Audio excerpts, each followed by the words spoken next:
Pero bueno, yo empezaría esta discusión, que más que discusión es un tema de información, agradeciendo que existan grupos serios que han hecho el esfuerzo de tratar de tomar en serio el pie diabético y no ante situaciones simples, crear una situación compleja, respuesta simple. Entonces, desde ahí, yo platicar con los dos hace un momento, creo que lo importante del mensaje es que tenemos que tomar el pie diabético en serio y clasificarlo de forma seria.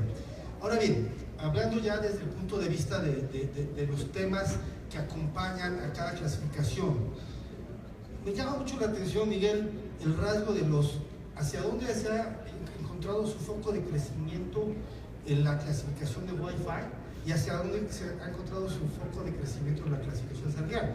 Si nos fijamos, son grupos vasculares los que están asumiendo la clasificación de Wi-Fi, mientras que son grupos integradores del manejo del pie diabético los que se están acercando más a salarial.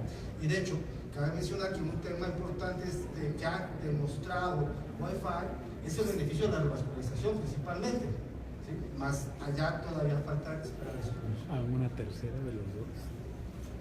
Bueno, es que estábamos perdiendo un elemento tan esencial que era incluir de una manera objetiva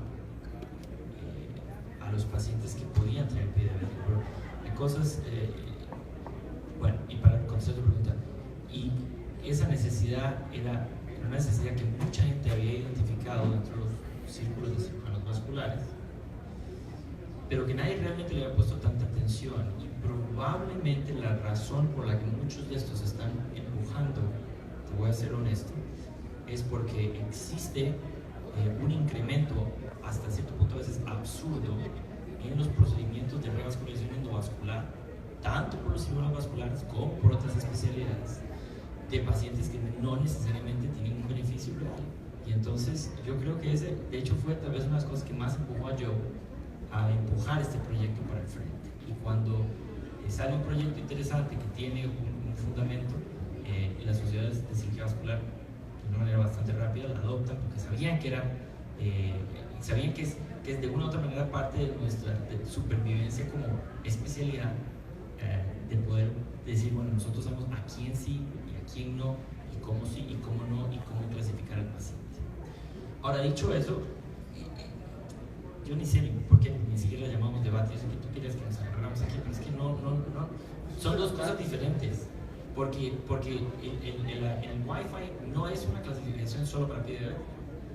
Incluye elementos de infección, pero por ejemplo no incluye elementos de neuropatía, de deformidad, no incluye edema, que es una cosa importante también. Entonces yo creo que tal vez es como una manera de mejor estratificar el grado de isquemia en presencia de infección, independiente de si son diabéticos o no. Así que yo creo que eso es importante. Ahora, lo que me llama muchísimo la atención, perdona que ya me fui, lo que me llama muchísimo la atención, y ya vamos a terminar, pues es tarde y todos tenemos que ir a tomarnos una cervecita. Lo que me llama muchísimo la atención es que Fermín habla de 3 grupos, de leve, de moderado y de grave. Y es lo que estamos nosotros empezando a entender, de una vez que tiramos la clasificación para afuera, es que los grupos 2 y 3 se comportan exactamente igual.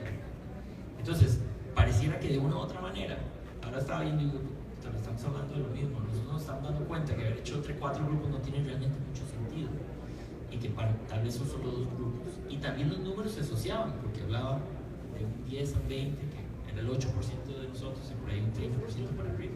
O sea que hay de repente muchos elementos interesantes que pueden cambiar.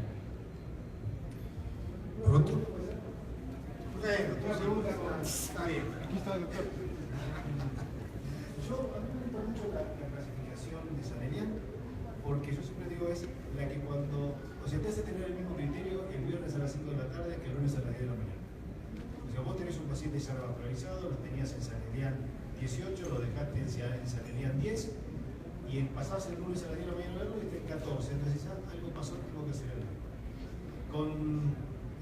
Y si es el viernes a las 5 de la tarde, que normalmente vos pasás, le tomás el pulso, está muy bien, señor, está bien calentito, me voy a mi casa el viernes a la noche. Si ves que está en 14, tenés que hacer algo también como hacer esa noche. Wi-Fi me da esa posibilidad evolutiva y que me obliga a tomar decisiones? En este momento no. O sea, no, en eso yo creo que lo decía Fermín mejor que nadie, este es un manejo de un síndrome. Esto es un manejo de un síndrome dinámico que resulta de una u otra manera como un feedback para el médico. En este momento, realmente, el objetivo principal, yo creo, que es a lo que vamos, es quién se va a beneficiar de una intervención vascular. Open o endo. ¿Por qué? O sea, creo que es ¿cómo me convences a mí Ajá. que diga, no, mira, voy a dejar San Miguel de lado, ahora me voy a pasar a Wi-Fi? O sea, ¿qué tiene mejor? No, yo no te Wi-Fi? quiero convencer de que hagas eso, yo quiero que hagas las dos. Yo creo que es muy fácil de vos decir, en cuestión mental inclusive, con 2 o 3, ves el pie, ves el grado de infección, ves el paciente y vos puedes decirle, usted tiene un alto riesgo de perder extremidad y es muy probable que yo tenga que hacer una intervención. Punto. De ahí en adelante, Sanelian puede ser una herramienta perfecta para manejar al paciente prospectivamente. Ahora, yo creo que el Wi-Fi va a entrar a esa fase, es lo que va a evolucionar. Sanelian obviamente tiene un poquito más de tiempo, ya la han madurado, la han machacado, la han organizado y tiene sentido y prospectivamente se convierte en una herramienta. Ahora nosotros estamos en esas. Por ejemplo, Joe nos tiene a todos haciéndole Wi-Fi diario a los pacientes. Sin ningún sentido. No queremos responder dicen, yo solo quiero ver qué está pasando, cuáles son los trends de los pacientes. Y después podemos volver y decir, bueno, cuando hay ciertos cambios, de repente hay que reaccionar, como decías Alejandro. Puede ser eso. Pero si Fermín hubiera nacido 400 kilómetros más al norte, a lo mejor no existiría Wi-Fi. Estaría yo inundado. Estaría inundado. A lo mejor se hubiera ahogado. No estarías aquí. Pero en Veracruz, no, eso no nos espanta esas inundaciones. En Veracruz no llega la... No, bueno. Que no tengo los recursos para hacer el piso Wi-Fi. Yo acabo de ver una presentación donde mostró más de 20 artículos y referencias internacionales, así que yo diría que lo que está diciendo no es cierto. Sí. Sí, entiendo tu comentario, pero miren, ¿Qué impacto tiene las publicaciones y qué impacto tiene la publicación de Wi-Fi? Es que yo creo que ha ido dividido a dos grupos diferentes. sí, voy a tomar ese último comentario que está haciendo Miguel. Miren, por ejemplo, hay una clasificación de neuroosteoartropatía diabética de Charcot, la de Eisenholt o la de Freyberg. Y si a mí me preguntan en el Charcot, ¿Sanelian aumenta el Charcot? Sí, siempre y cuando te medida. Y me dicen, ¿cuál uso entonces? La de Sanelian. No, pues usa Sanelian para la herida y luego el Charcot en lo que debes usar. Yo quiero hacer una reseña de lo que es el Wi-Fi. Yo la vi hacer, de hecho, mucho antes. Estábamos intercambiando información con yo y con Amazon desde hace años, antes de que se hubiera publicado incluso. El primer aspecto que yo entendí desde el principio es que era para isquémicos no diabéticos y que iba enfocado a la revascularización de los pacientes.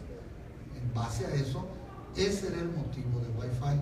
Siento que luego se complicó mucho y en Chiapas, en uno de tus eventos, estuve con Joe en una mesa y se lo dije, estoy ansioso por esperar la publicación donde me valides 64 posibles combinaciones. No sé cómo lo vas a hacer, de verdad, yo no le veo por dónde, está muy complicado. Hasta la fecha, en pie diabético no se ha validado y la aclaración ya lo acaba de hacer Miguel, están enfocados al otro aspecto. Entonces, finalmente, hubo algunas situaciones de metodología que sí nos vemos obligados a señalar, porque se publica como un concepto y muchos de las personas, de los médicos que están aplicando el juicio clínico, lo que leen viniendo de unas autoridades como son el grupo que yo encabeza en ese consenso y que publican Wi-Fi, pues lo dan como ya un hecho y lo comienzan a usar en forma desmedida, porque muchos ni siquiera a veces leemos los artículos con la profundidad científica que debieran. Y si esto hablamos de gente con una especialidad y con cierta formación, imagínate los médicos generales, todo el mundo que está confrontando este problema, esto causa confusión. Todo esto que les estoy comentando, lo he platicado con Joe en su momento y con David. Entonces, para mí sí fue un poco peligroso avalar un concepto sin validar. Si cualquiera de los que están aquí intenta publicar en cualquier revista de impacto un artículo que no está validado de una clasificación, no se lo publica. Segundo punto, ojo con los consensos y los task force. Yo sé que a ustedes los vasculares les encantan los consensos y todo, pero acuérdense, el consenso que hubo cuando Galileo Galilei, y hasta apenas hace 40 años le pidieron perdón al Papa Juan Pablo II. Cuidado con los consensos, porque tienen fuerza y tienen poder y pueden dirigir hacia otro lado. El otro punto es que a mí me agradó mucho de dónde surge esa necesidad de Wi-Fi y que es que se contaba, como lo dijo Miguel, con clasificaciones como lo es Fontaine y Rutherford que no estaban respondiendo a una situación como es el paciente con diabetes. Cambia todo. Entonces, este es un punto que al venir de una autoridad vascular como es yo, nos ayudó mucho para enfocar el diabetes. Segundo, la gangrena. En uno de los artículos que publicaron dice es que Wi-Fi no incluye, San Elian, San Elian no incluye gangrena, no. Nosotros la gangrena la quitamos, a diferencia del paciente no diabético que los deja en la gangrena mucho tiempo. Y finalmente, el concepto de cáncer es preocupante. Yo entiendo cuál es el fondo de querer la comparación, pero TNM es muy claro, es una clasificación oncológica con una biología muy diferente a una enfermedad crónico-degenerativa como la diabetes. Entonces, TNM es tumor, nódulos regionales y metástasis, es extensión, y lo mide perfectamente una etapa.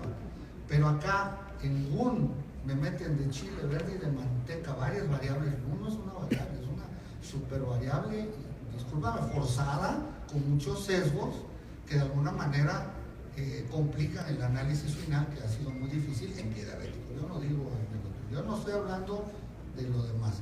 Finalmente, esta isquemia la ponen fuera de la herida y infección fuera de la herida, como son variables de la herida. Esas son situaciones que limitan, ¿no? Simplemente para pie diabético. Decirle a un paciente, ¿sabe que usted tiene algo que se comporta como el cáncer?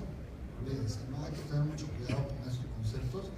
Es una enfermedad crónico-degenerativa, pero en general, pues yo he estado siguiendo los resultados que hay en isquemia no diabéticos, y yo sí creo que tiene esa posible utilidad independiente. Contestando tu pregunta, Fabián, tú usas para heridas del pie diabético, para el síndrome de San Elian, y a la hora de revascularizar, pues usas Wi-Fi en lugar de usar la de Graziani o la de Madriani o todos esos, ¿no?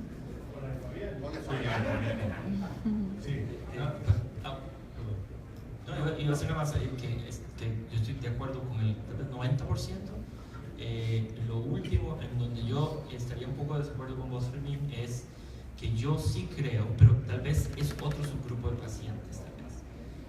El enfermo con enfermedad arterial periférica, con un síndrome de fragilidad geriátrica, sarcopénico, que tiene muchas veces inmovilización, que puede llegar con infección del talón por estar en una cama, con isquemia y demás, puede o no puede ser diabético.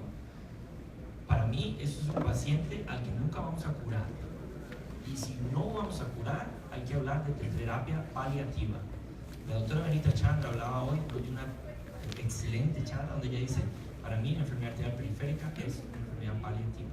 Todo lo que metemos se tapa, todo lo que hacemos no dura tanto, y a veces incluso encontramos que hay pacientes que tienen una ulcerita que está pequeña, no les duele, y simplemente hacemos hospicio, es decir, la mantenemos seca, la mantenemos limpia y nunca intervenimos. Entonces yo creo que no es malo que a nuestros pacientes sí les digamos que esto es jodido, es como un cáncer y no se va a curar, pero nosotros vamos a ayudarle a que usted tenga una calidad de vida, la mejor calidad de vida bajo el estatus funcional que usted tiene para empezar.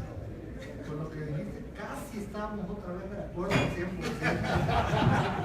Perdón, nada más rápido. Es que mira, es algo muy importante esto que está comentando. Mira, por supuesto que tenemos que hablar de tratamiento paliativo. Por supuesto que se van a morir, pero entonces vamos a caer, cuidado cómo manejamos epistemológicamente este asunto. porque si no vamos a darle la razón a los cirujanos que amputan de primera intención arriba porque finalmente se van a morir.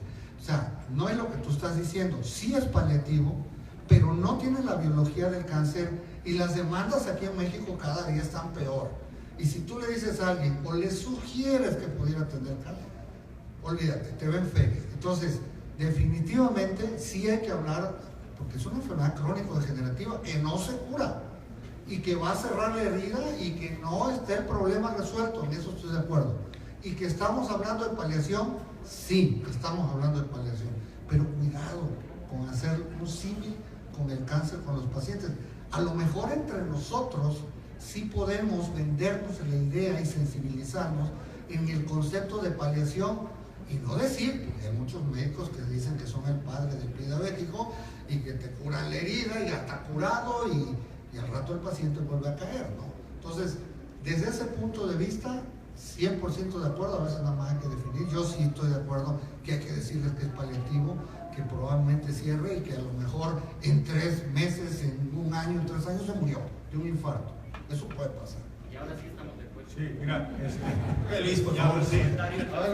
No, mira, yo creo que una cosa muy importante es que todas las partes de las clasificaciones, de las estratificaciones y de como quieras llamarlo, tengan un objetivo muy claro. Yo creo que el objetivo tiene que ser que la gente que no está acostumbrada con la terapia o que no sabe qué ofrecer, las pueda utilizar.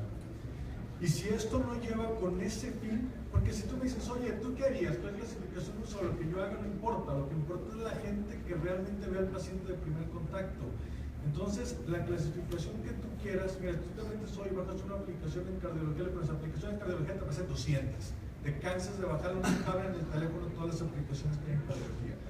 Pero necesitamos aplicaciones que sean prácticas, que la gente realmente las pueda utilizar y que al final de cuentas un tipo que tiene el primer contacto, que es endocrinólogo, que es diabetólogo, que es podólogo, que es lo que tú quieras, le cueste 30 segundos porque no va a tener más o 1 minuto de su práctica del día a día, es decir, me meto bajo la aplicación y al final de cuentas yo sé si lo tengo que mandar a un cirujano, si lo sigo tratando de la diabetes o no sé qué, y que al final de cuentas le diga, sí, sí te vas a morir, te vas a morir de infarto. O sea, porque la realidad es esa, o sea, pero yo creo que el mensaje tiene que ser claro en cualquier aplicación que tú quieras, la puedo utilizar de una manera fácil.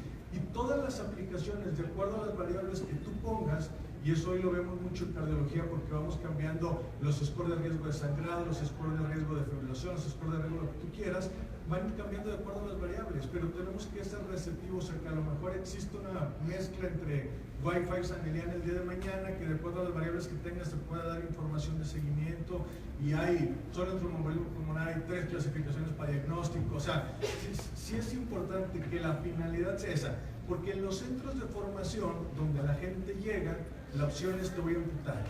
Oye, ¿y cómo sé si lo voy a amputar? Ah, pues métete a la aplicación, ponle 30 y tiene una chance de que no lo amputes, caray. Ese es el punto de vista práctico, porque de ahí no podemos pasar todo el día aquí, ¿no? Sí, nada más que cuidado.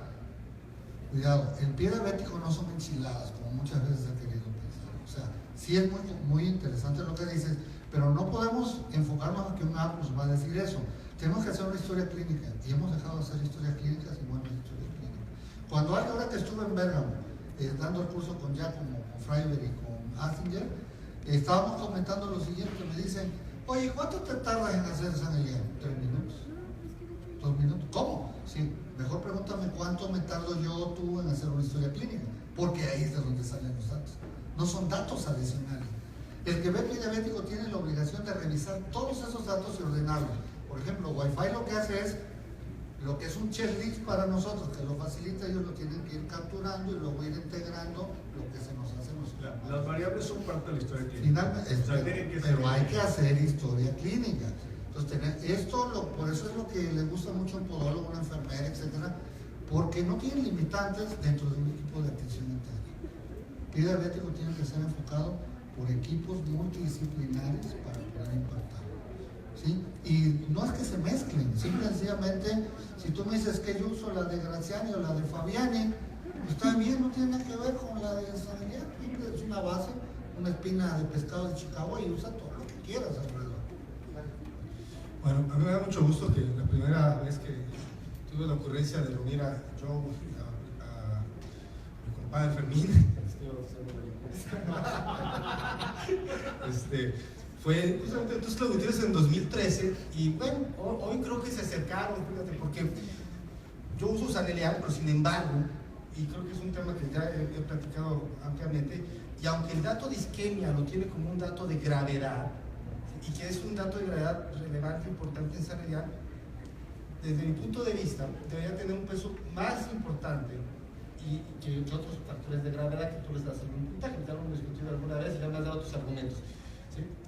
Pero me complace que el Wi-Fi está encaminado a cuando ya corroborado a determinar qué paciente se beneficia con la revascularización.